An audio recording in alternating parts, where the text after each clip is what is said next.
Bénis le Seigneur pour ce temps de prière. Je ne sais pas comment vous avez vécu ce temps-là, mais je sentais vraiment une onction dans la direction, dans la prière. Et nous croyons que toutes ces prières-là, nous les recevons au nom puissant de Jésus. Alléluia. Merci Seigneur. Nous allons prier et je vais recommander ce temps de parole, de partage entre les mains du Seigneur. Père Saint, je te loue et je te dis merci.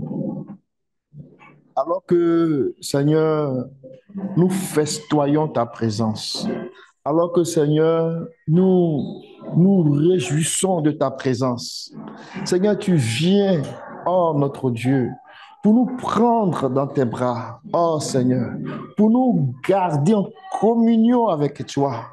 Et alors que nous sommes en communion avec toi, Père, je prie pour la distribution du pain de ce matin.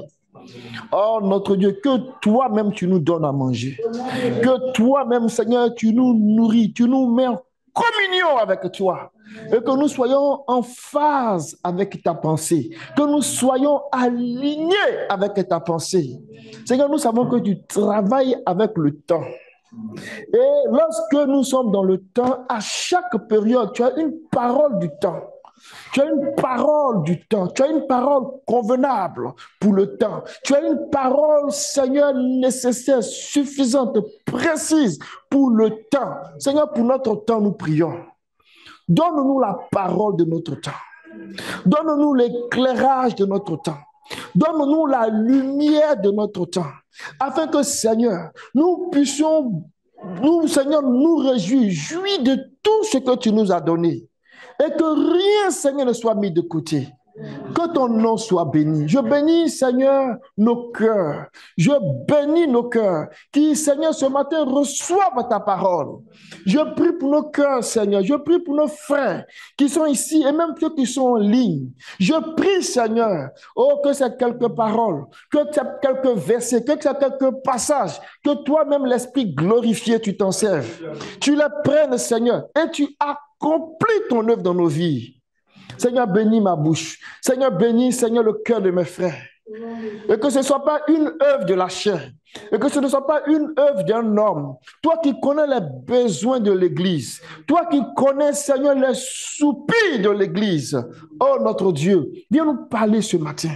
Viens nous orienter ce matin. Nous voulons être là où se trouve la nuée. Nous ne voulons pas être en dehors de la nuée. Nous voulons suivre le mouvement de la nuée. Nous voulons suivre le mouvement de la colonne de nuée. Et nous voulons marcher après toi, Seigneur. Parce que quand tu marches devant nous, c'est pour nous trouver un lieu de repos. Et nous voulons nous reposer dans ta parole. Seigneur, bénis ce temps. Seigneur, bénis ce moment. Dans le puissant nom de Jésus. Amen. Amen. Alléluia. Amen. Que le nom du Seigneur soit béni. J'ai fait quelques copies. Je sais qu'on peut l'avoir sur nos téléphones, tout ça, mais j'ai fait des copies quand même. Amen. Je vais vous l'envoyer. J'avais oublié de le faire. Excusez-moi. Hein? Oui, je vais vous donner la copie tantôt. Mais je vais l'envoyer dans le chat et puis pour nos frères aussi pour le bénéfice de nos frères qui sont en ligne. Amen.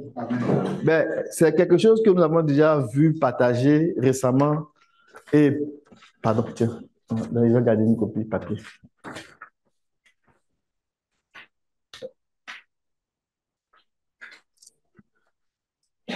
Et les frères nous ont entretenus là-dessus plusieurs fois.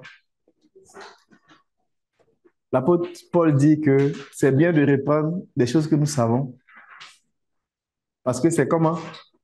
C'est salutaire. Amen. Amen. Le monde va dire que la répétition est pédagogique. C'est ce que le monde va dire. À quelque part, ce n'est pas faux. Parce qu'à force de répéter, on finit par apprendre. Mais pour nous, nous savons que les vérités du Seigneur le Seigneur les répète jusqu'à ce que ces vérités-là soient chères en nous. Amen. Que le nom du Seigneur soit béni. Donc, ce matin, c'est une petite exhortation. Ça a l'air d'être beaucoup d'informations, mais c'est pour nous encourager dans le message dans lequel le Seigneur nous a donné. Amen. Amen. Et donc, je veux qu'on regarde en fait les réalités qui sont en Christ, les réalités de la nouvelle création en Christ. Amen. Les réalités de la nouvelle création en Christ. Bon, ça n'a pas...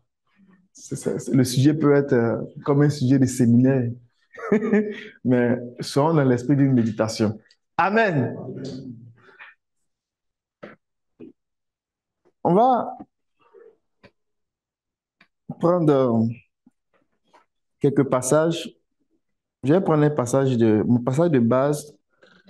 Ça sera celui de 2 Corinthiens 5.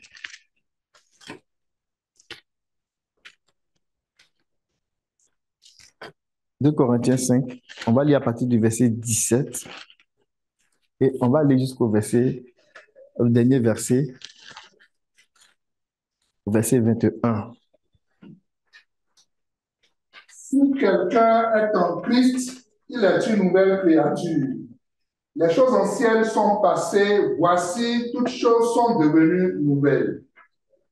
Et tout cela vient de Dieu qui nous a réconciliés avec lui par Christ et qui nous a donné le ministère de la réconciliation. Car Dieu était en Christ réconciliant le monde avec lui-même, en n'imputant point aux hommes leur offense, et il a mis en nous la parole de la réconciliation. Nous faisons donc les fonctions d'ambassadeurs pour Christ, comme si Dieu exhortait par nous. Nous vous en supplions au nom de Christ. Soyez réconciliés avec Dieu. Amen. Verset 21. Celui qui n'a point connu le péché, il a fait devenir péché pour nous, afin que nous devenions en lui justice de Dieu. Amen. Amen. Alléluia. Amen.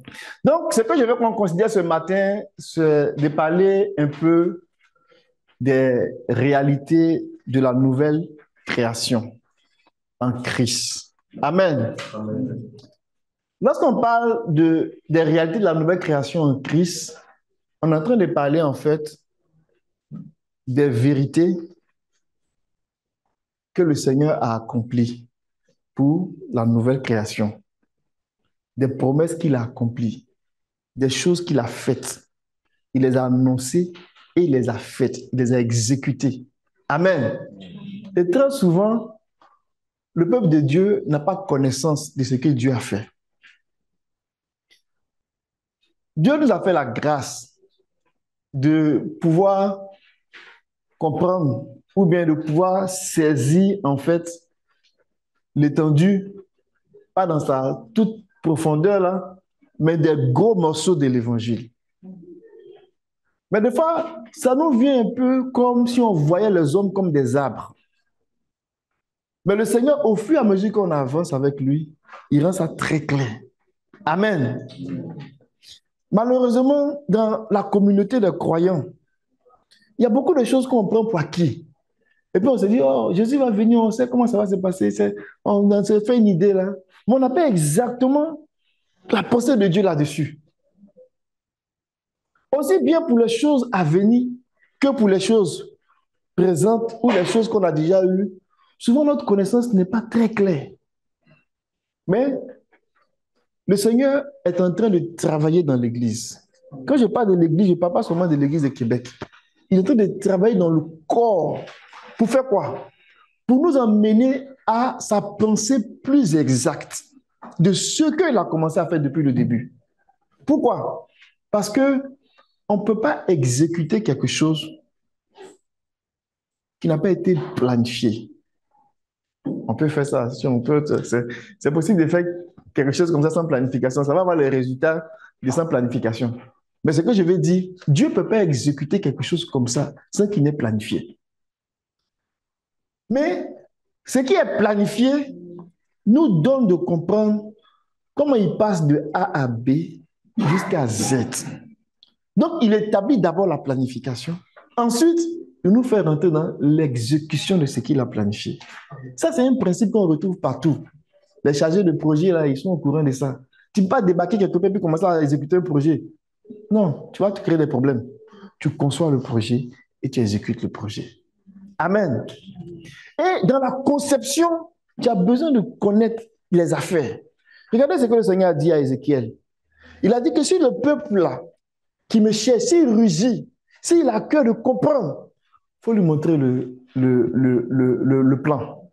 Il faut lui montrer le croquis de la maison. Et s'il rougit encore et puis il veut comprendre, va un peu plus loin, ajoute quelques précisions. Vous voyez? Après, maintenant, la maison, là, c'est pourquoi on habite là-dedans. C'est pourquoi on l'utilise. Mais avant de pouvoir l'habiter, là, Dieu a dans sa tête la maison qu'il est en train de concevoir.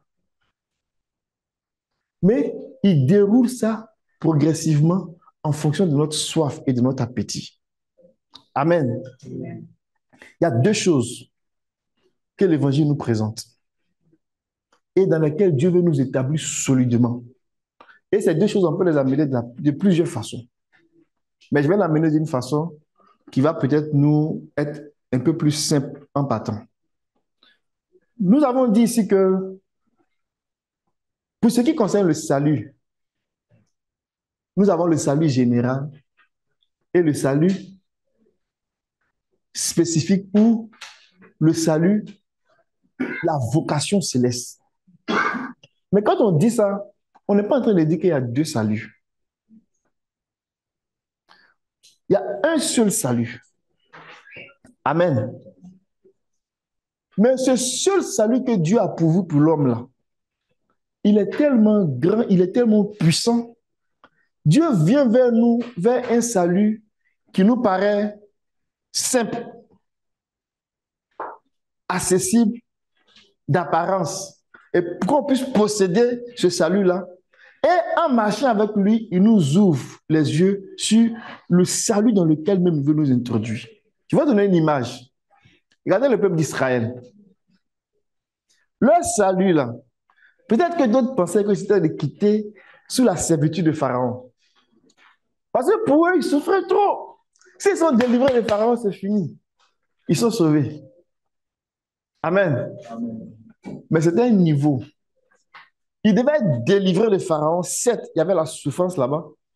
Mais là où Dieu voulait le conduire, là, c'était dans le pays où coule le lait et le miel. Un pays de délices et un pays d'abondance. Amen. Donc, il n'y a pas deux saluts, il y a un seul salut. Mais il y a un processus. Amen. Où il nous prend à un niveau A et il nous conduit à un niveau Z. Et donc, lorsqu'on parle des réalités de la nouvelle création, il faut qu'on comprenne d'abord même qu'il y a une nouvelle création. Il faut qu'on comprenne ça très bien. Et puis quand on parle de la réalité, on est en train de parler des vérités qui appartiennent à la nouvelle création. On est en train de parler des promesses, des choses que Dieu a pourvues, qu'il a données à la nouvelle création. Amen. Et donc, lorsqu'on dit les réalités de la nouvelle création, on va plus loin, on dit un Christ. Parce que si ce n'est pas un Christ, ce n'est pas possible. Ça ne peut pas se réaliser. Amen. Amen. Amen. Quelqu'un me faisait remarquer ce matin alors qu'on priait que le monde aussi, ils sont en train de créer. Aujourd'hui, les gens sont rendus avec l'intelligence artificielle, mais c'est vraiment puissant ce qu'ils sont en train de faire. Des points de vue de la science, de la technologie, c'est très puissant. Aujourd'hui, même les gens sont en train de développer des algorithmes pour être capables de comprendre, pendant que tu me regardes, qu'est-ce que tu penses de moi? Et ils sont confiants qu'ils vont arriver. Et ils travaillent dur. Bon, chacun a sa vocation. On va laisser parler de leur création à eux. Mais nous savons qu'il y a une nouvelle création. Il y a une nouvelle création en Christ. Et nous voulons savoir qu'est-ce que Dieu est en train de créer. Qu'est-ce que Dieu est en train de faire. Parce que c'est la chose la plus grande et la plus glorieuse. Elle est de loin incomparable à ce que la science est en train de faire. La science même ne vaut rien. Ça ne vaut rien devant ce que Dieu est en train de faire. Parce que la science va se servir de ce que d'abord Dieu a déjà créé. Et puis ils découvrent des choses et puis ils sont contents. Mais là, on parle même de la vieille création, là. Et qu'en est-il de la nouvelle création? Et de la science même qui gouverne la nouvelle création. Mes amis, je vous laisse imaginer la richesse qu'elle a dedans. Alléluia. Donc, lorsqu'on parle de réalité, là, il y a deux choses. Il y a les choses que Dieu veut nous rétablir dans tout ce qu'Adam a perdu. Mais ce n'est pas en disant ça, ce n'est pas qu'on est en train de dire que Dieu va venir faire des bricolages dans ce qu'Adam a gâté là. Il va venir mettre des scotch, il va arranger un peu et puis il va dire, mais est-ce que ça tient? Non. Dans la sagesse de Dieu, Dieu fait quelque chose de nouveau. Mais cette chose qui est nouvelle là, elle prend en compte tout ce que Adam avait déjà. Amen. Elle prend en compte tout ce que Adam avait déjà. Et puis qu'est-ce qu'elle va faire? Elle va élargir les grâces que Adam avait pour donner des choses que Adam n'avait pas. Cependant, c'est nouveau. Alléluia. Je vais vous donner un exemple très clair et puis très simple. La Bible dit que le premier homme, là, il est terrestre, n'est-ce pas? Mais le premier homme, le premier Adam, il est de la terre. Le dernier Adam, lui, il est quoi? Il est céleste. Amen. Mais le dernier qui est céleste, là, il n'est pas de la même essence. Il n'est pas de la même nature que le premier. Le premier vient de la terre, mais le dernier vient du ciel. Le premier, là, c'est une âme vivante. Amen. C'est une âme vivante. Dieu a pris Adam de la terre, de la poussière de la terre. Dieu a formé un corps. Dieu a soufflé en Adam. Et Adam est devenu une âme vivante. Ça, c'est le premier Adam. Mais le dernier Adam, on dit de lui qu'il ne vient pas de la terre, mais il vient du ciel. Et il n'est pas une âme vivante. Il est un esprit vivifiant. C'est-à-dire qu'il a la vie en lui et puis il a la capacité de donner la vie. Cependant, on l'appelle Adam, mais dernier Adam. Alléluia. Et dans la sagesse de Dieu, ce dernier Adam-là, tout ce que le premier Adam a ou avait est déjà en lui. Donc, lorsque nous entrons dans la réalité du dernier Adam, nous allons chercher tout ce que le premier avait et puis nous élargissons même ce qu'il n'avait pas. Amen. Et quand on parle de l'évangile, en fait, c'est ça que l'évangile fait. L'évangile nous montre deux grandes choses. Restaurer ce que Adam a perdu et donner même au-delà de ce que Adam n'avait pas. Mais il fait ça en Christ.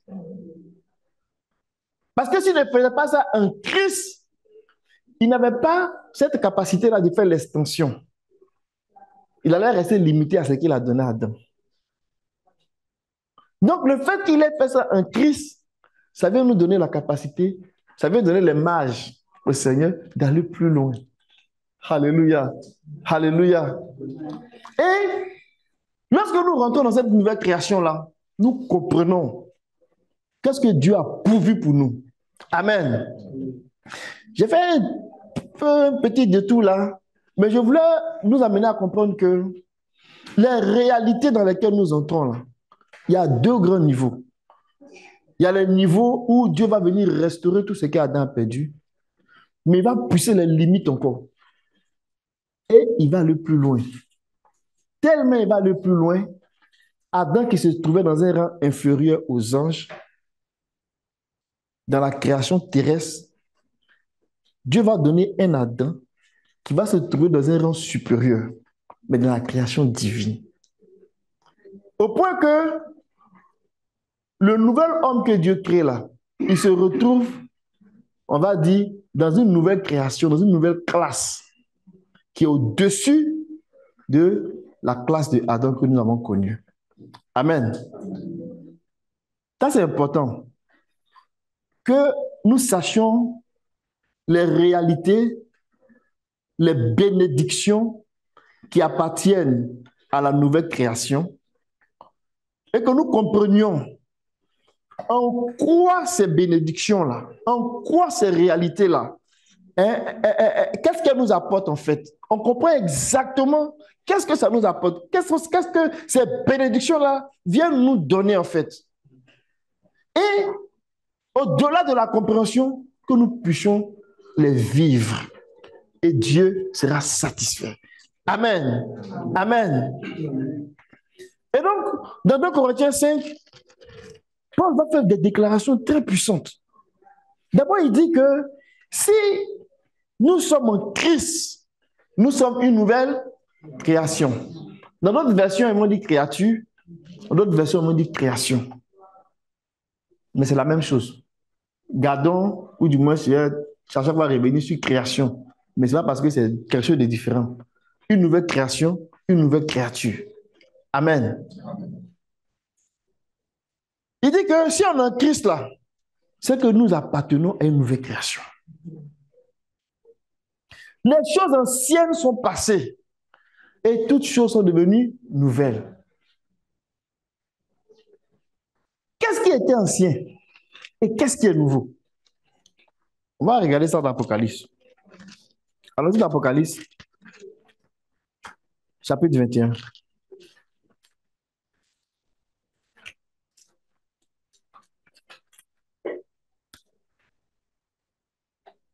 On va lire à partir du verset 1 jusqu'au verset 5, s'il te plaît. Puis je vis un nouveau ciel et une nouvelle terre, car le premier ciel et la première terre avaient disparu et la mer n'était plus. Et je vis descendre du ciel auprès de Dieu la ville sainte, la nouvelle Jérusalem, préparée comme une épouse qui s'est parée pour son époux. Et j'entendis du trône une forte voix qui disait, « Voici le tabernacle de Dieu avec les hommes. Il habitera avec eux et ils seront son peuple et Dieu lui-même sera avec eux. Il essuiera toute larme de leurs yeux et la mort ne sera plus et il n'y aura plus ni deuil, ni cri, ni douleur, car les premières choses ont disparu. » Verset 5.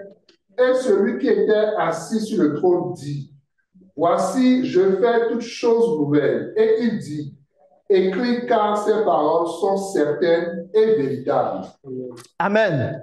Regardez bien le verset. Ce passage-là, il est très puissant.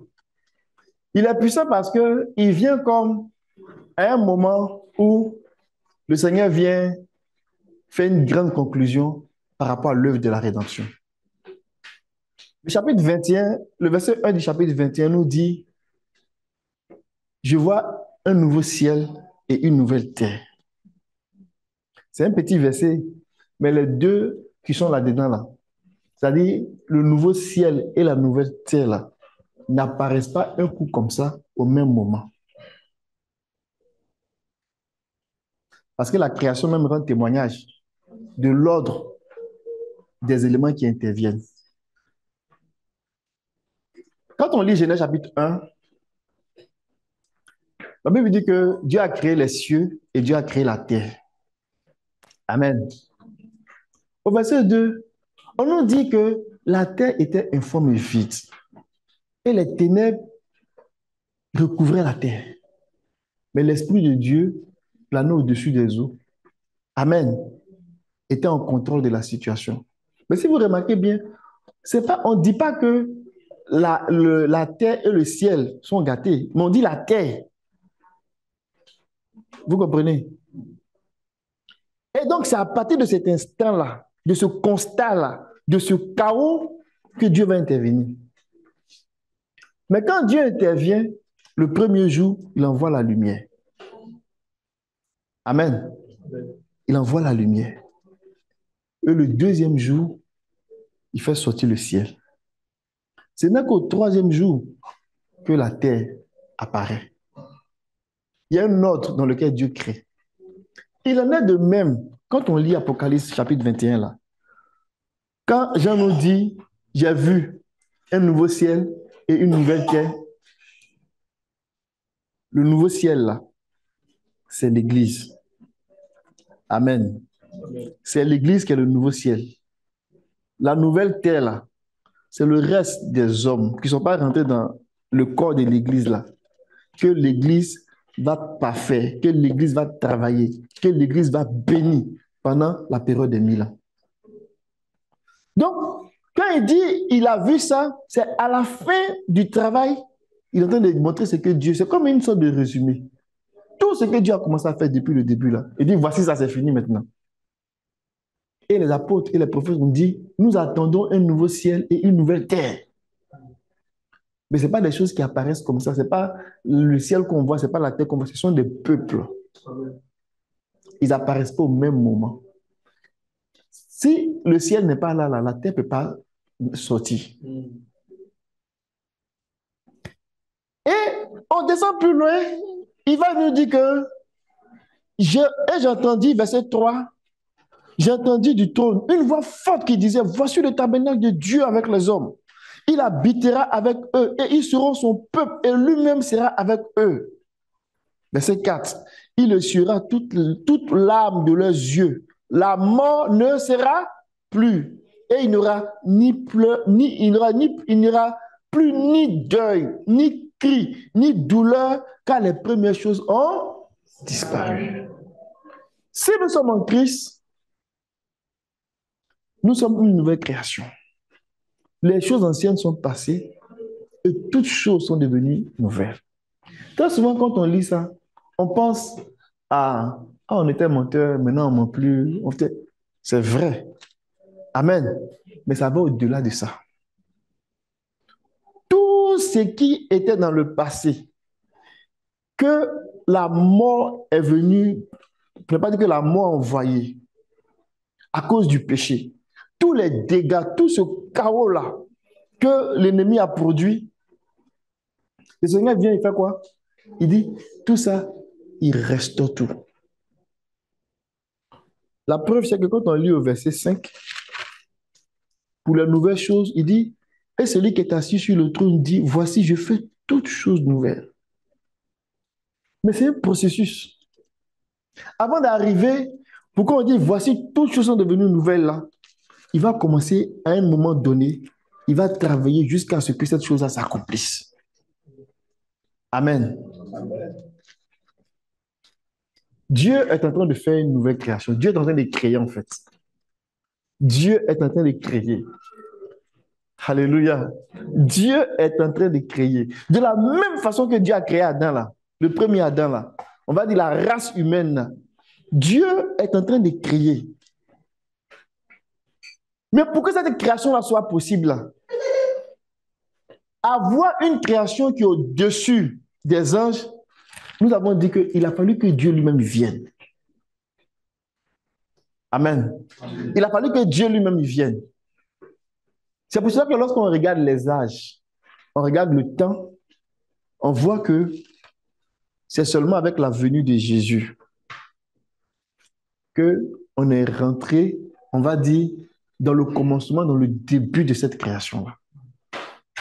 Quand elle est venue, puis il a commencé à parler du royaume de Dieu, en fait, il parlait de cette création-là. Royaume de Dieu, royaume des cieux. On a beaucoup expliqué ici les nuances et les différences. Mais en fait, ce royaume de Dieu qui a été de tout temps et qui s'est révélé, qui s'est manifesté comme le royaume des cieux sur la terre pour devenir visible, il a été introduit au moment où le Seigneur est venu dans les jours de sa chair. Mais avant ça, ce n'était pas possible. Tout ce qu'on pouvait voir du royaume de Dieu, du règne de Dieu, de la puissance, de la présence de Dieu là, c'était à travers le royaume d'Israël. Mais c'était une image du royaume céleste. Donc quand Jésus vient et il parle de ça, mais ce royaume-là, en fait, c'est un peuple qui va venir. C'est un peuple qui va régner. C'est un peuple qui va être comme lui. Mais il est venu et il a introduit cela. Amen. Amen. Mais ce royaume qui a été introduit avec la première venue du Seigneur, là, sera révélé, sera manifesté avec sa seconde venue. Et donc, il est venu comme s'aimer et il vient comme pour moissonner. Donc, il est dans cette démarche-là. Entre la période où il sème et la période où il moissonne, en s'aimant, il nous donne toutes les réalités, toutes les promesses, toutes les bénédictions, toutes les grâces qui sont associées au royaume, il nous les donne. De sorte que quand il va revenir pour moissonner, on ne manque de rien et que lui-même là, il soit capable de moissonner ce qu'il a sémé. Amen. Amen. Mais si tout ce qu'il a donné au début, si on n'a pas connaissance de ça, si on n'a pas ces réalités-là, et qu'on ne le vit pas, qu'on ne les exécute pas, on ne fait pas l'expérience de ces choses-là, il ne peut pas venir. Parce qu'il ne va pas récolter ce qu'il a sémé. Amen. On va lire un autre verset. Dans Galates chapitre 6, verset 15.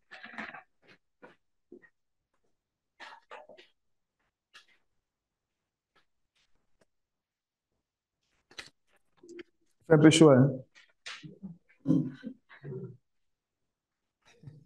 Galates 6, verset 15.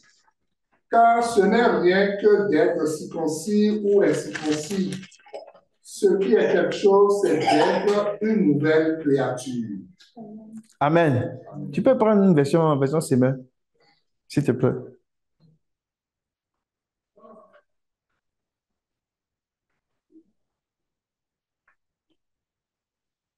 Peu importe d'être circoncis ou non, ce qui compte, c'est d'être une nouvelle créature.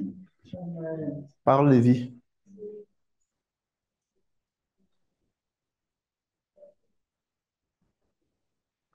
Parole de vie, tu n'as pas ça. Hein?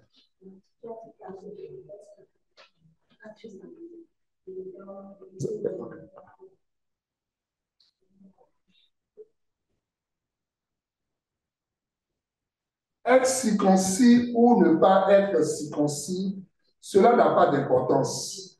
Ce qui compte, c'est que Dieu nous crée à nouveau. Alléluia. Ça, là, c'est une puissance, c'est une richesse.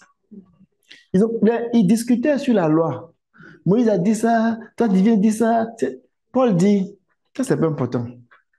Comprenez une chose, c'est que Dieu est en train de créer de nouveaux hommes.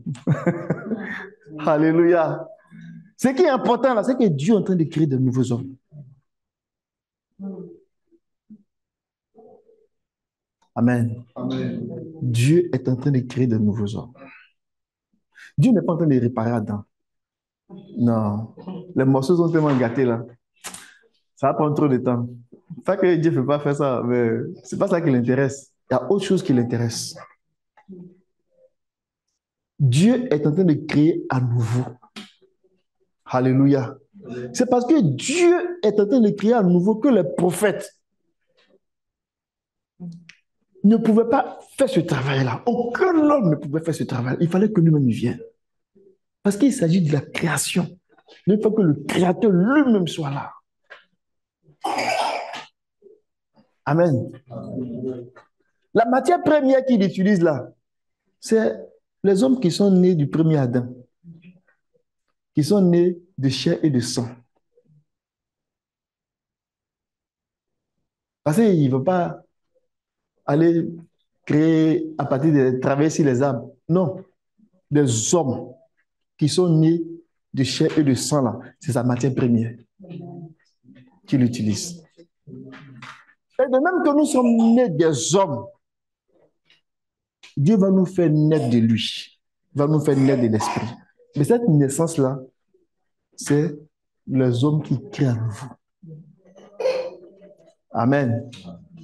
Donc, nous qui avons cru et nous qui sommes en Christ, nous sommes une nouvelle création. Amen. Il ne faut même pas qu'il y ait de doute dans nos têtes, en fait. Nous sommes une nouvelle création. Donc, la bénédiction ou les réalités de la nouvelle création en Christ, là, ça nous permet d'apprécier, en fait, ce travail-là que Dieu a fait. Ça nous permet d'apprécier comment il prend cette matière première-là, comment il la façonne, en fait, pour avoir la nouvelle création. Et si nous avons la connaissance de ce que Dieu fait, c'est déjà beaucoup, mais ce n'est pas suffisant. Dieu veut qu'on ait la compréhension de ce qu'il fait, mais ce n'est pas encore suffisant. Il veut qu'on expérimente cela, en fait, et qu'on soit cette nouvelle création-là. Alléluia. Et quand on lit les Écritures, on parcourt la Genèse jusqu'à l'Apocalypse, on croise tous les versets. On peut faire sortir une multitude de vérités qui parlent de cette nouvelle création, qui parlent de comment Dieu est en train de faire ce travail-là. Donc, ce que je vous ai partagé là, c'est une façon de résumer en fait ces réalités-là qui concernent la nouvelle création. On peut les classer en 18, en 24, en 200, en tout ce qu'on veut. Amen. Et c'est inspiré d'un passage, d'un message que le frère Hop nous avait apporté une fois ici, en 2019, où il est venu et nous a entretenu sur les promesses données et les promesses accomplies. Il parlait déjà de ça. Et tout récemment, avec les passages qu'il fait dans les autres assemblées, il est revenu sur quelques-uns de ces points-là. Et je prie que, à travers ce partage qu'on a ce matin, que le Seigneur ravive ces choses en nous, de sorte que on soit, on va dire, préparé, si jamais Dieu nous fait grâce de rentrer dans ces affaires-là, et qu'il y a certaines portions que le Seigneur veut nous donner pour nous visiter, qu'on puisse encore saisir la profondeur de ces choses-là et nous projeter très loin avec lui. Amen. Amen. Et donc, les réalités de la nouvelle création en Christ, ça veut dire quoi? Ça veut dire que ce qu'on a résumé ici, là, c'est vrai, c'est réel pour nous. Amen. C'est réel pour nous, c'est tangible pour nous. On peut toucher, on peut expérimenter et on peut vivre cela. Je ne pense pas qu'on puisse parcourir ça en long et en large en donnant tous les détails parce que le temps ne va pas suffire. Ça, il y a trop de choses à dire ici. Amen. Mais dans vos méditations, vous allez les regarder et je sais que le Seigneur, autour d'une réalité là, il va encore il va encore mettre d'autres réalités sous nos yeux et nous faire comprendre en fait la valeur de notre héritage. C'est ça le but. Il a dit aux Éphésiens, je prie pour que Dieu ouvre vos yeux, pour que vous puissiez mesurer, apprécier la valeur de votre héritage. Ce que nous avons en Christ. Amen. Que le Seigneur soit notre force. Amen. Que le Seigneur soit notre force. Amen. Et ce matin, je bénissais le Seigneur quand pendant le moment de direction, la sœur Sandra amenait le sujet de la justice pour parler de la justice. La justice, là, c'est trop grand, en fait. C'est trop grand. C'est comme le moyen que Dieu a utilisé, en fait. Pour ne pas dire, c'est la voie par excellence que Dieu a utilisée pour faire attacher toutes, on va dire, les bénédictions qui sont liées à la nouvelle création. C'est un puissant don que Dieu a donné à l'homme. L'homme, on va dire, matière première, l'homme Adam, qui a péché, qui est dans le péché, qui ne connaît pas Dieu, c'est la justice là que Dieu va donner à l'homme pour ouvrir toutes les autres portes de des réalités, des promesses, des bénédictions qui sont associées à la nouvelle création. On va lire quelques versets là-dessus. On était dans 2 Corinthiens chapitre 5.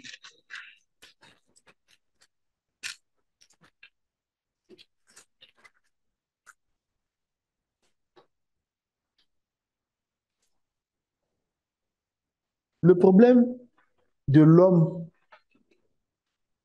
c'est la mort qui est son plus grand ennemi.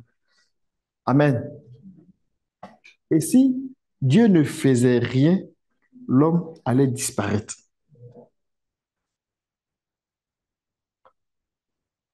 La mort, là, ce n'est pas un ami. La mort, ce n'est pas, j'ai envie de dire, un passage. On dit non, la mort, c'est un passage obligé pour tous les hommes. Ce n'est pas vrai.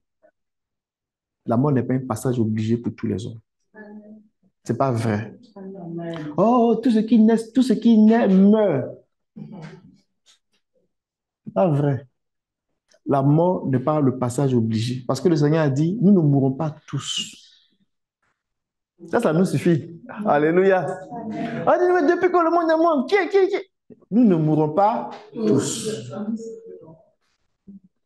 Donc, on va dire, ah Seigneur, donc, ça veut dire quoi? Qu'est-ce qu'il y a encore derrière?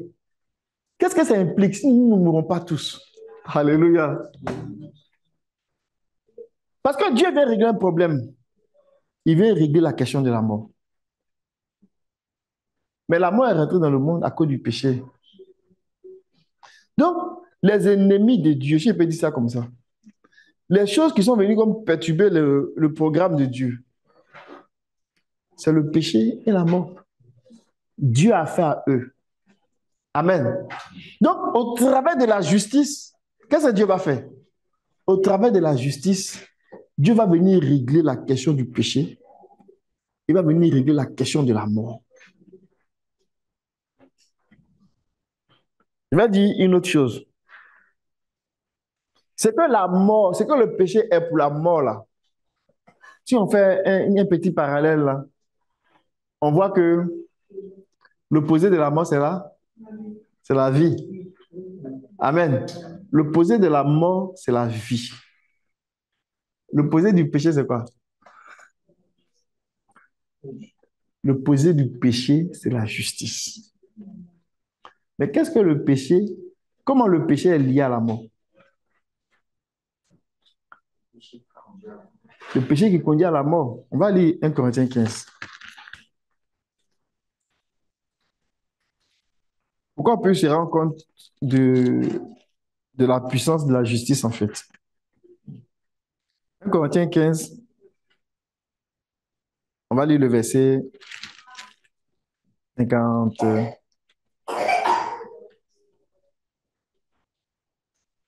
56. L'aiguillon de la mort, c'est le péché. Dans d'autres versions, on dit que c'est quoi? L'aiguillon de la mort. Le thème aiguillon. Le da, le courroux, quoi encore? Quelque chose qu'on peut... Le pouvoir? Hein? L'arme. Alléluia. Parce qu'on va dire le courroux, le pouvoir, c'est d'ailleurs compliqué. On se dit, mais on va aller prendre la définition, le dictionnaire pour voir ce que c'est. Mais si on prend d'autres versions, on dit l'arme. Ça veut dire que la chose que la mort utilise pour pouvoir, je ne sais pas s'il faut dire tuer ou bien emprisonner les hommes, c'est le péché. Donc, la mort règne par le péché.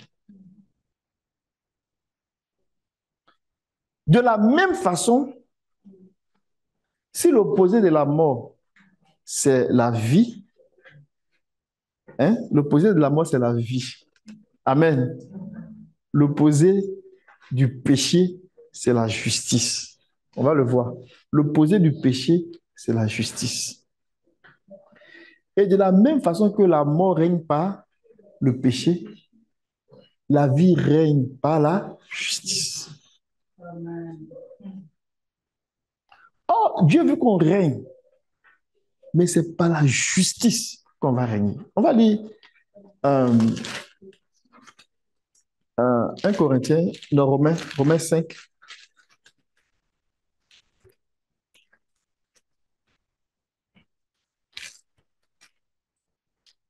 Romains 5, le verset 17. Si par l'offense d'un seul la mort a régné par lui seul, à plus forte raison, ceux qui reçoivent l'abondance de la grâce et du don de la justice régneront-ils dans la vie par Jésus-Christ lui seul. Amen. Ce verset-là vient établir que de la même façon que la mort a régné par le péché, Dieu veut que la vie règne, mais par le moyen de la justice. Mais comment l'homme va faire pour être juste? C'est ça la question. Tu veux que je vive par la justice, mais comment quelqu'un qui est né dans le péché peut vivre par la justice? C'est pas possible. C'est pas possible. S'il n'y a pas une intervention divine. Et donc, souvenons-nous que du point de vue de Dieu, même du point de vue de l'homme, son plus grand ennemi, c'est la mort. Donc, si son plus grand ennemi est lié, il n'y a pas de problème. Amen. Le plus grand ennemi de l'homme, c'est la mort. Tout ce que les gens font là, ils vont travailler, ils vont acheter les bonnes assurances, parce qu'ils cherchent à éviter la mort. Mais il y a un seul qui peut nous donner la voie. Amen. Donc, le plus grand ennemi de l'homme, c'est la mort. Mais la mort est opérante, elle opère par le péché. Et donc, quand Dieu vient pour régler la question du plus grand ennemi de l'homme, c'est pour donner la vie. Amen. Et pour donner la vie, il va utiliser aussi l'arme, ce qui fait la force de la vie. Là. Il va utiliser ça aussi. Comme la mort utilise ce qui fait sa force là.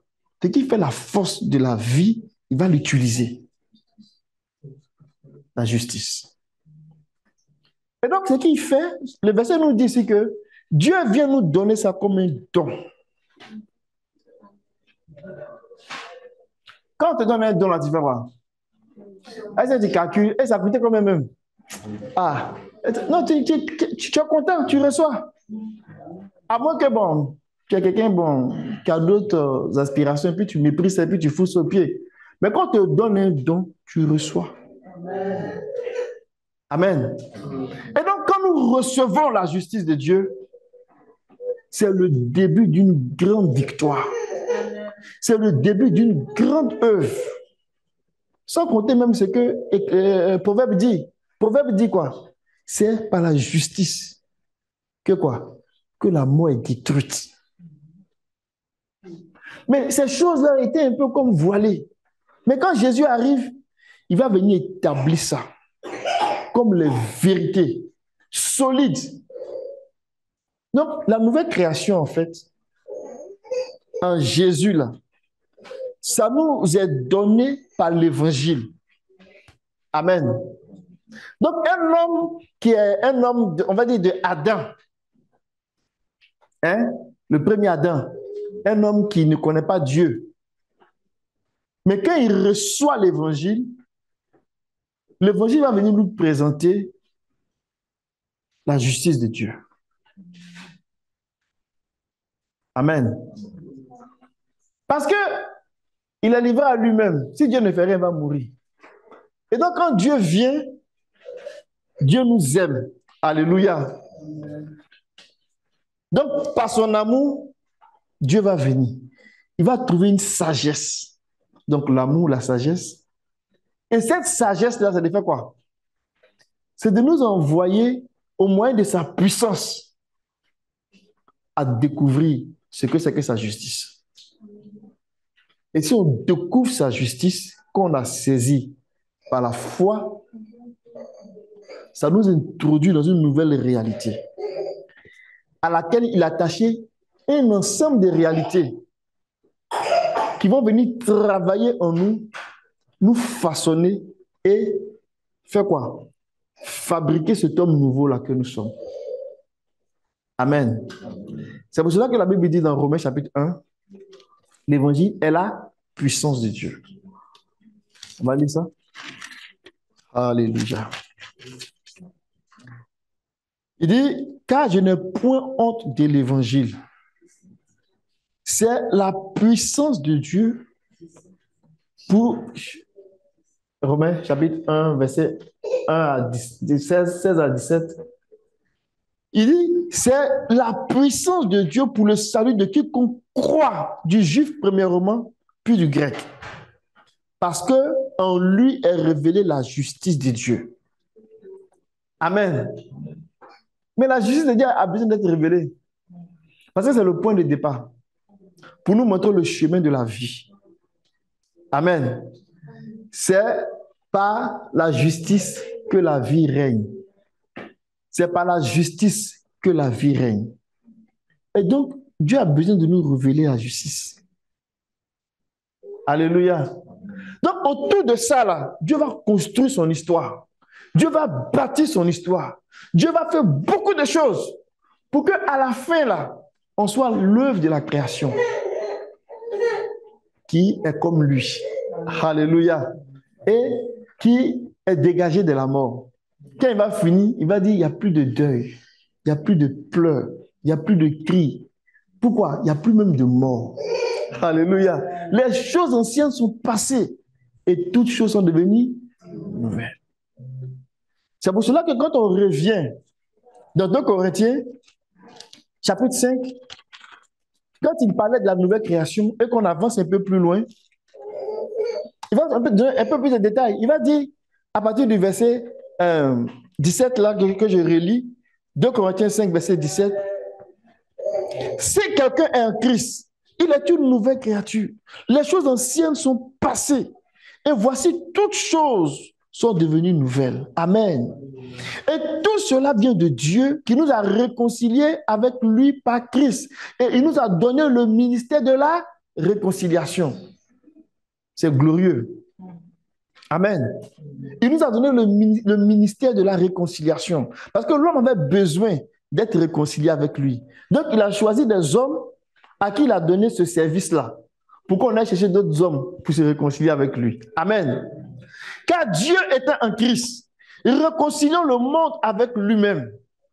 En Christ. Dieu était en Christ, réconciliant le monde avec lui-même, en n'imputant point aux hommes leurs offenses. Il a mis en nous la parole de la réconciliation. C'est-à-dire que quand il vient vers l'homme là, ce n'est pas pour le juger. Ce n'est pas pour dire, mais toi, tu es un pécheur. Non, non, non, non. Il aime tellement l'homme qu'il va le chercher. Amen. Mais de quelle manière? Regardez. Nous faisons donc les fonctionnaires. Nous faisons donc les fonctions d'ambassadeurs pour Christ, comme si Dieu exhortait par nous, en nous suppliant au nom de Christ, soyez réconciliés avec Dieu. Donc là, il est tout dans la perspective de service.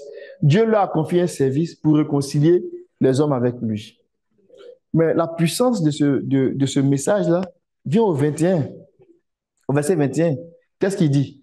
Il dit, celui qui n'a point connu le péché, il a fait devenir péché pour nous, afin que nous devenions en lui justice de Dieu. Nous sommes la justice de Dieu. Mais nous sommes la justice de Dieu là. C'est dans le cadre de ce ministère de réconciliation. Amen. Mais ce ministère de réconciliation lui-même là, il s'appelle le ministère de la justice. Parce que c'est le ministère qui va venir nous donner la vie. Alléluia.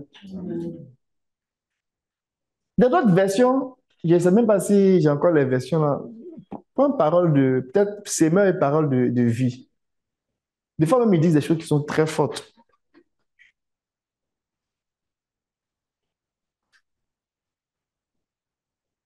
2 Corinthiens 5. 2 Corinthiens 5.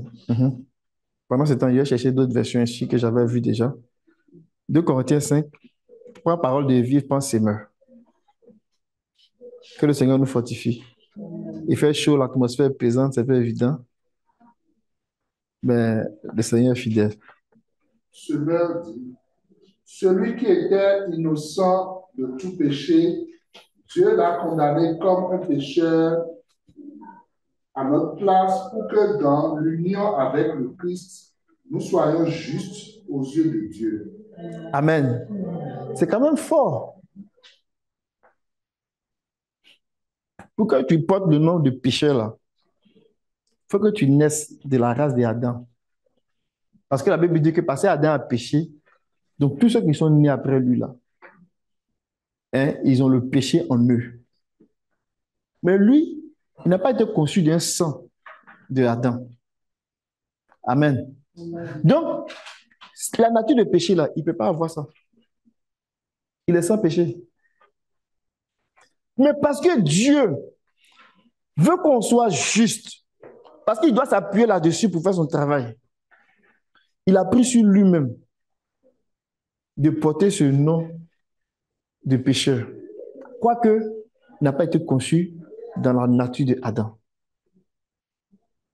Est-ce que vous me suivez? Quand même fort, hein? Lui en qui il n'y a pas de péché. Lui qui est saint, qui est pur.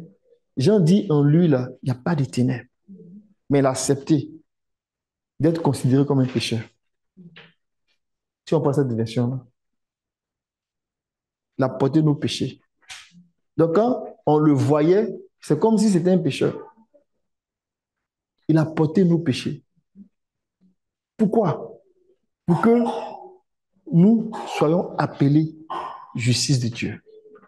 Pourquoi? Parce que il fallait qu'il paye pour l'homme, pour les dégâts que l'homme a fait. Dieu est juste. Quand on dit Dieu est juste là, c'est vrai, il est miséricordieux, mais il est juste. Le péché d'Adam là, on n'a pas idée de ce que ça a généré dans la création, de ce que ça a provoqué, l'aberration que ça a envoyé là. Même les animaux, les arbres ont senti ça. La terre sur laquelle on marche là a senti les effets de la désobéissance d'Adam. Donc, ce n'est pas un acte anodin. Les gens vont simplifier ça pour dire, bon, c'est une petite pomme là, Dieu quand même. Si on regarde à la manière des hommes, des enfants, on peut comprendre ça comme ça. Mais quand on commence à juger spirituellement parlant, c'est loin d'être quelque chose de simple. Si c'était quelque chose de simple, il n'allait pas accepter sur lui-même de venir. Il allait régler ça comme ça aussi. Mais s'il a pris toute cette sagesse-là pour régler de cette façon-là, c'est parce que c'est un problème qui est sérieux. Amen. Donc, le Seigneur lui-même qui n'a pas péché, il prend cette nature-là pour que nous, on soit appelés justice de Dieu. Oh, mes amis, si on comprend cette réalité-là, que Dieu nous déclare juste, qu'on appelle justice de Dieu, avec ça, là, Dieu ouvre toutes les grâces, il ouvre toutes les bénédictions, il ouvre toutes les fonctions, il ouvre toutes les promesses qui doivent travailler pour nous, pour que notre création, là, notre nouvelle création, là, soit parfaite. Amen. Il y a deux dimensions dans lesquelles cette création-là évolue. Elle évolue on va dire, en largesse comme ça, en territoire. Alléluia. Là, je suis en train de parler en parabole, mais je vais m'expliquer. Elle évolue en largesse, en territoire. Mais elle évolue aussi en élévation. L'élévation, là, c'est la glorification de cette création. C'est la glorification. Il y a un point d'honneur, un point de gloire que Dieu va donner à cette création. Amen. Mais les deux travaillent ensemble. Alors qu'elle évolue comme ça en territoire, ça veut dire quoi? Ça veut dire que une chose, c'est de prendre conscience que nous sommes de la nouvelle création. Et une autre chose, c'est de posséder toutes les réalités qui appartiennent à la nouvelle création. De manière à ce que le travail se fasse et que nous puissions nous élever pour être glorifiés dans la nouvelle création. Quand le Seigneur appelait Abraham, qu'est-ce qu'il a dit à Abraham? Il dit, parcours le pays. Mais Abraham est venu, il pouvait s'installer. Il dit non, parcours le pays. Abraham a commencé à parcourir le pays. Mais qu'est-ce que ça veut dire? Il était en train de montrer par là que le pays, là, c'est comme sa richesse, c'est comme son territoire, c'est comme son héritage. Donc, en parcourant le pays, est-ce qu'on parcourt le pays avec les mains? On parcourt le pays avec les pieds. Et il dit dans Josué que tout endroit du pays que tes pieds vont fouler là, c'est pour toi. Ça veut dire quoi? Si je transpose ça dans notre réalité d'aujourd'hui, ça veut dire que la nouvelle création là, c'est comme un royaume. Hein? C'est un territoire. Il y a des richesses là-dedans. Et les 14 éléments qu'on a cités ici là, c'est ça, toutes les richesses de ce royaume-là. Quand ton pied foule une portion de ce territoire-là, c'est pour toi. Amen. Mais tu peux avoir ça et puis ne même pas être conscient. Parce que c'est vrai, dans ce qu'on a ici, là, il y a des choses, quand tu fais la paix avec Dieu, ça t'est donné d'office. Mais il y a des choses, tu dois avoir une intelligence renouvelée pour en prendre possession. Amen. Amen. C'est pour cela que vous allez voir que quand on est en train de parler des messages, par exemple, de la croissance divine, devenir pleinement comme Dieu, pleinement comme Dieu. Quand on parle de ça, c'est pas qu'on est en train de développer encore d'autres théories. Non, c'est le même sujet. On parle de la nouvelle création. Mais comment elle est en train de s'élever pour devenir encore glorieuse. On a parlé de l'enfant qui est, on a dit, l'enfant divin, entre 0 et 12 ans, moins de 12 ans. On fait le découpage à la manière du premier Adam pour qu'on ait une idée. Donc, avant 12 ans, là, il est enfant. Mais c'est un enfant divin, mais n'a pas conscience de son héritage. Il ne comprend pas bien les enjeux. Amen. Quand il commence à être adolescent, ses yeux s'ouvrent. Il connaît les doctrines. Il peut confondre les sages de Babylone. Il peut confondre les sages du même de Sanhédrin. Mais il n'est pas encore bien solide. Cependant, ses yeux sont ouverts sur les réalités du royaume. Il commence à avoir la compréhension. Amen. Mais il va arriver un âge, quand il va avoir 20 ans. Alléluia. Quand il va avoir 20 ans, on va le mettre sur la liste des gens qui peuvent aller en guerre. Pourquoi? Parce qu'en ce moment-là, il est capable de manier les armes. Et il doit être capable de manier les armes. Donc, à partir de 20 ans, on va le dénombrer. Alléluia. Si le Seigneur parcourt la salle ce matin, virtuellement comme en présentiel, est-ce qu'il peut trouver des gens qui sont en âge d'être dénombrés? Mais tout ça là, c'est les réalités de la nouvelle création là. Quand on les vit, quand on s'en imprègne, notre croissance là, elle devient évidente. Amen. Mais quand il commence à manier les âmes là, il va rentrer dans les 3 premiers stades, les 3 premiers niveaux là. Quand il va les vivre et puis les vivre pleinement là, le Seigneur va faire quelque chose de spécial. Dans sa croissance là, il va l'amener à être, c'est comme s'il passait au niveau où sa nature divine s'affiche. Il devient un homme divin. Il devient un homme divin. Mais cet homme divin qui devient là, il y a comme 2 niveaux là-dedans. Il y a le niveau où il est homme divin, enfant. Je vous ai de vous mêler. Homme divin, mais un petit niveau, enfant. Pourquoi homme divin, enfant? Homme divin, enfant, parce que il n'a pas encore toute la nature de la divinité. Il exprime certains caractères de la divinité, comme l'incorruptibilité. Mais quand il va rentrer pleinement dans la nature indestructible, où il n'y a rien d'autre, même la mort n'a pas de coup, il n'y a plus rien d'autre qui puisse le vaincre là. Il rentre dans l'immortalité. Il devient homme divin, homme. Rendu là, il peut dire hein, que Il est la chair, on peut dire de lui qu'il est la chair de sa chair, les os de ses os. Il est pareil comme Christ. Pourquoi? Parce que c'est ce que Christ est.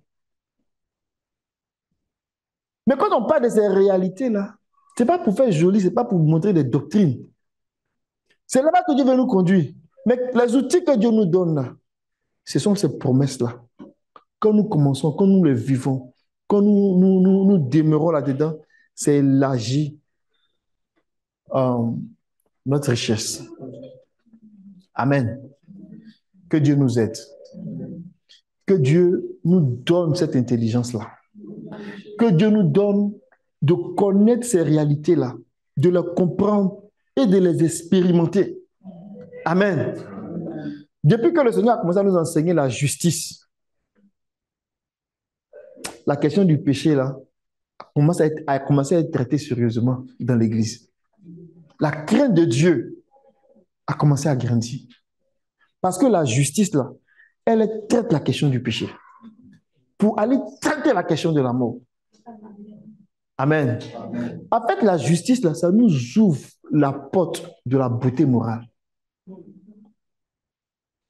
Il y a une autre réalité que nous vivons, la justification par exemple. La justification, on va la voir plus loin dans le numéro 5. La justification, c'est un acte que Dieu produit pour nous. Hein, c'est un papier. Pour dire qu'à partir d'aujourd'hui, là, on est en paix. Voilà, ben, fini entre nous. Amen. Mais il ne traite pas la question du péché. Il dit réconcilions-nous. Et puis on se salue. Et puis on est content. Amen. Mais ce n'est pas fini. Il va nous introduire dans la justice, dans la profondeur de la justice. Et c'est pour cela que dans Deutéronome chapitre 6, verset 24, regardez.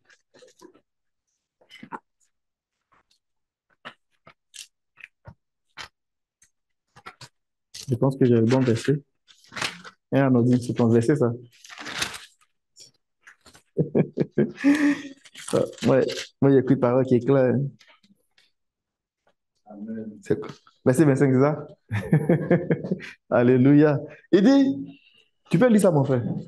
Nous serons donc justes si nous prenons soin d'obéir à tous ces commandements en présence de l'Éternel notre Dieu, comme il nous l'a ordonné. Nous aurons la justice en partage si nous mettons soigneusement en pratique tous ces commandements devant l'Éternel notre Dieu, comme nous l'avons ordonné. Mes amis, la justice là, il y a beaucoup de choses à dire là-dessus. Hein. Mais quand nous commençons à l'expérimenter, à vivre la justice, nous rentrons en fait dans l'expérience de la beauté morale. On commence à prêcher la beauté morale du Seigneur. Amen. Quand on vit une vie de justice, là, on apprend la beauté morale. Ça vient régler la question du péché. Une chose, c'est de nous donner l'acte de justification, l'acte de justice, donc la justification. Et puis on fait la paix. Mais une autre chose, c'est de marcher dans la sainteté, la pureté. Et Deutéronome nous dit ici que ça sera notre justice quand nous serons conformes à la pensée du Seigneur, à la parole du Seigneur. Quand nous serons en train d'obéir à ce que Dieu veut, notre justice sera parfaite. Mais déjà, nous portons déjà ce glorieux nom-là. Amen. L'adoption. Comme j'ai dit là, je vais aller comme ça rapidement. Le même temps que j'ai passé sur la justice, si je passe ça sur ces différents éléments-là, je pense que les enfants vont venir nous chercher. Amen. L'adoption. L'adoption, ça fait partie des réalités qu'on a aussi dans la nouvelle création.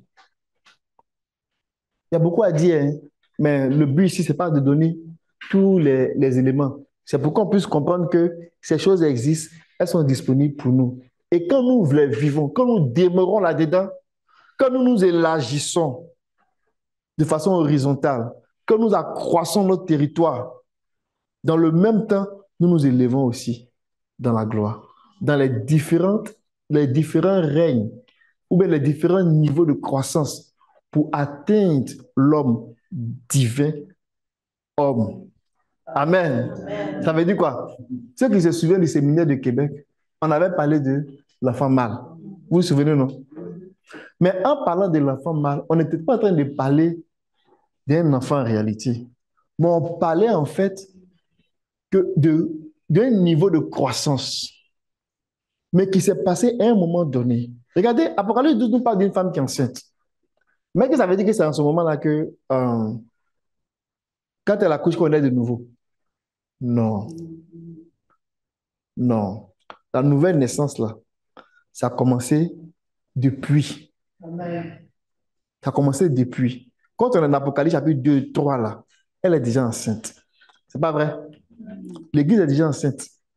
La femme est déjà enceinte. Elle a avancé même. Peut-être même elle est rentrée dans son deuxième trimestre. Pourquoi j'ai dit ça? Parce que il dit que celui qui a des oreilles pour entendre, là, qu'il entende. Amen. Mais il parle aussi à l'enfant que la femme la porte. Mais tu ne peux pas dire qu'elle entend s'il n'a pas les capacités d'entendre. Il faut parler encore plus ouvertement. Quand une femme porte un enfant dans son sein, ce n'est pas dans les 2 jours de grossesse là que l'enfant commence tu vas parler, il va comprendre. Tu vas parler, il ne va pas comprendre. Parce que c'est un fœtus, il ressemble à ce moment-là, il ne ressemble à rien. Mais quand il va rester dans son deuxième trimestre, les organes se sont mis en place. Quand tu vas commencer à jouer la musique là, la science dit l'enfant attend. Ce qui est vrai physiquement là, c'est aussi vrai spirituellement. Ça veut dire que quand le Seigneur dit que celui qui a des oreilles pour entendre là, il dit que l'enfant qui est conçu là, il est capable d'entendre. Amen. Mais la grossesse progresse. Alléluia. Et quand on arrive dans l'Apocalypse chapitre 12, elle est gravement même enceinte même. Hein? Pour parler comme nos amis ivoiriens. Ça veut dire que son ventre même est sorti, son ventre est devant elle comme ça. Elle est sûre de prendre accoucher. Là, l'enfant, il entend bien, mais il peut te donner des coups même. Mais il n'est pas encore sorti. Amen. Quand elle commence à gémir des douleurs, pour que l'enfant sorte là, on va décrire des événements qui vont se passer pour que l'enfant sorte. Mais ce sont des images que le Seigneur nous donne. Pas parce qu'on a vu Jean, c'est le gars qui aime les images pour nous fatiguer. Non. C'est spirituellement, les choses sont comme ça. Dieu, il a réfléchi de sa sagesse. C'est la façon la plus simple de nous montrer comment c'est réalité en train de se passer. Et cette femme-là, au moment où elle accouche, là, il est en train de dire que la nouvelle création que Dieu est en train de faire, là, quand elle va accoucher, là, ça veut dire qu'il est rendu à un stade où son statut divin, là, s'affiche. Mais pourquoi ça se passe là? Il a fallu que Michael vienne. Alléluia.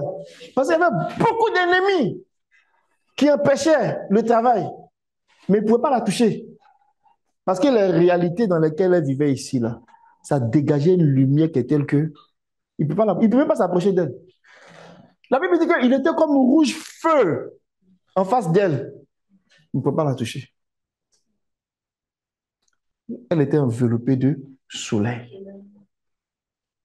Mais elle était déjà dans un état spirituel très avancé. Mais quand on passe à un point culminant où elle accouche là, l'enfant, on l'appelle l'enfant mâle parce que c'est un enfant garçon. C'est la tétologie.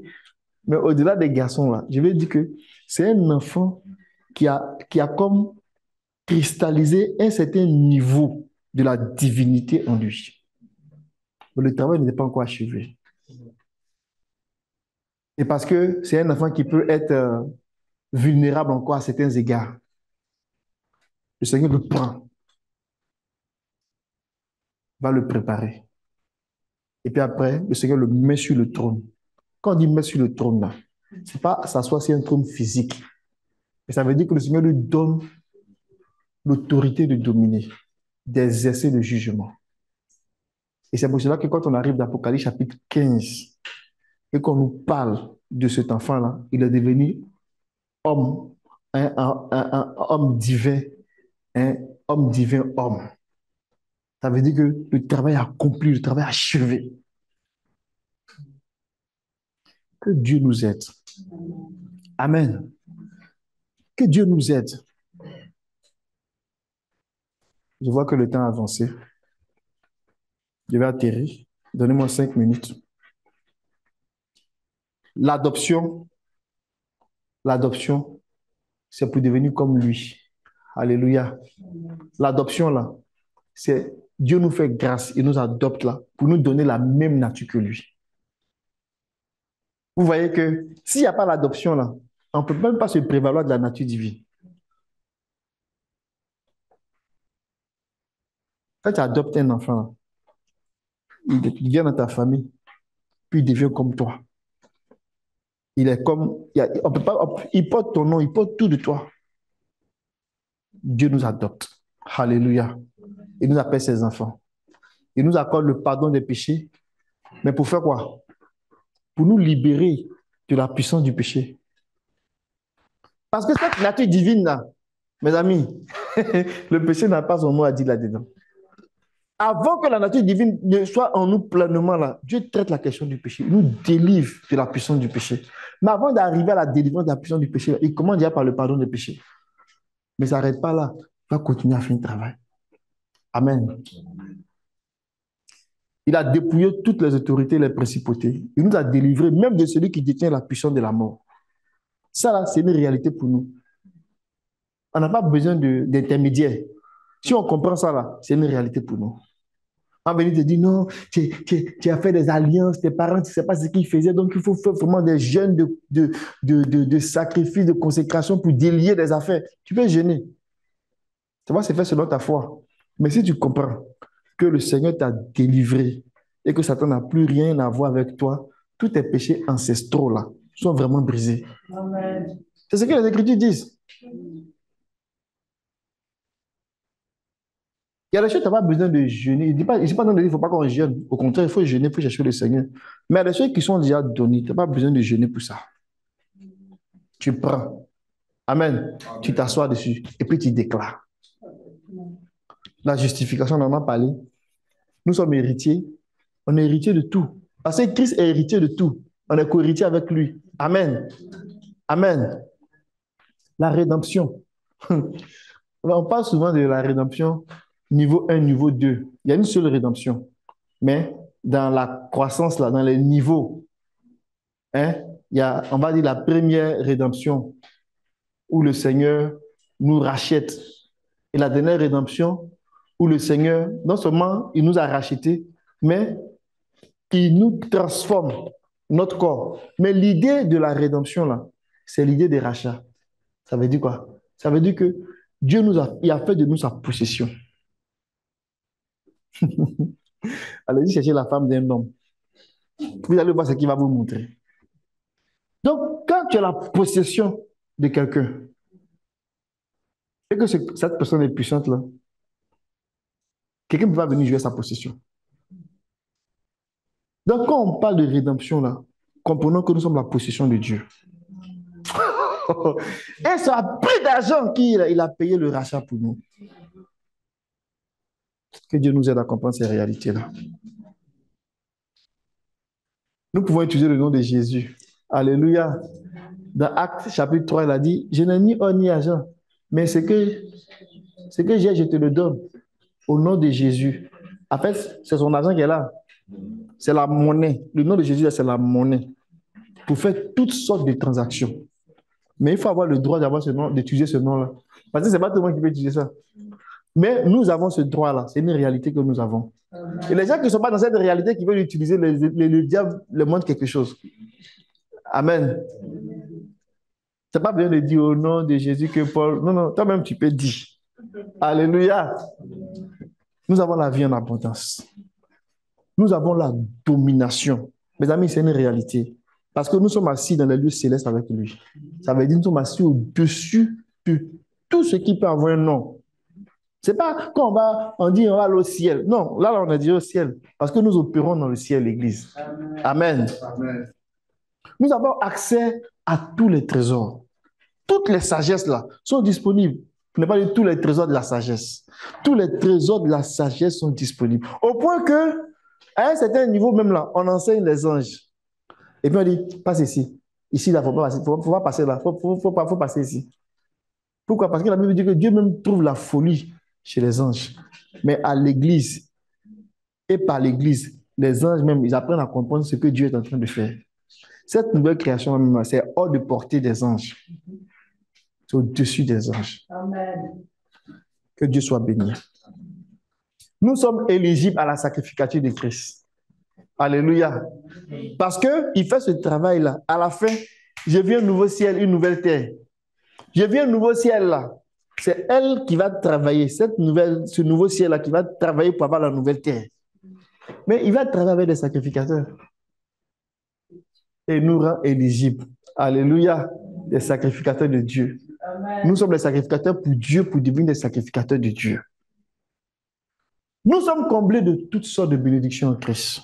Ça, là, il faut que ce soit une certitude. Il ne faut pas que quelqu'un vienne te dire que non, toi, tu as travail, tu as femme, et puis tu vas avoir enfant. Non, ce n'est pas possible. Un homme ne peut pas tout avoir. Il faut lui dire que c'est un menteur. Amen. Parce que nous sommes comblés de toutes les grâces en Christ. On va aller chercher tout. Amen. On va chercher tout. On ne laisse pas un là-bas. On va aller chercher tout. Enfin, Jean-Philippe, on va aller chercher tout. Une aiguille ne va pas rester chez l'ennemi. On va aller tout chercher. Parce que tout est pour nous. Nous sommes comblés. Alléluia. Nous sommes comblés. Ne coûtons pas la voix de l'ennemi. Il va dire que non, tu es trop bien. C'est parce que tu es bien comme ça que tu parles comme ça. Oh, nous sommes bien. On va rester bien parce que nous sommes comblés. Amen. Et le Seigneur, il sécurise nos affaires. Alléluia. 1, il restaure. 2, il fait quoi? Il rend ça prospère. 3, il sécurise, il gèle, il cristallise, il fixe. On ne peut plus toucher. C'est ça que Dieu fait. Mais si Dieu restaure, il fait prospère, et puis demain on vient, on garde, et puis il n'y a rien, donc on n'est pas sécurisé. Mais c'est ça que le Seigneur veut pour nous. Nous sommes une source de bénédiction. Que le Seigneur nous bénisse. Que le Seigneur nous donne de vivre ces différents aspects-là. Au nom de Jésus. Amen. Amen. On va prier le Seigneur.